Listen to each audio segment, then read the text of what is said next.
ټول نه وړاندې زه د مفکوره د ملګرو او د هغه ملګرو چې هغوی په دې تیاتر کې کم رول ادا کړ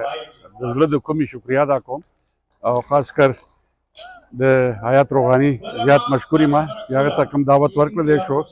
او هغه زموږ په دعوت باندې دلته کې راغلو. یقین وکړئ چې دې تیاتر خلکو ته کوم څه وروښودله نو دا په تقریرونو دا په تحریرونو باندې دونه پوهه خلکو نشو اخیستلی. دې تیاتر د لیدو سره د عامو خلکو په ذهن کې یو سوال چې کوم و د هغې جواب ورکړلی شو چې دلته کې کم قوتونه دي چې هغه د دې ملک د هر وګړي او خاص کر د پښتنو دپاره چې کوم دی نو د تباهي اسباب سازیږي. دې تیاتر دا ولس ته او خاص کر پښتنو ته وښودله چې امن راوستلو دپاره کم قوتونه که هغه د تیاتر په شکل کې که هغه د لیک په شکل کې هغه د تحریر په شکل کې د ټولو نه لومبی دغه خلک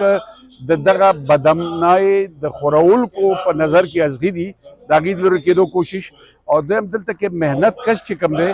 هغه د دهشتګردۍ په ضد باندې کوم قوتونه دي هغې کوم د ضربیزم یا د بل په نوم باندې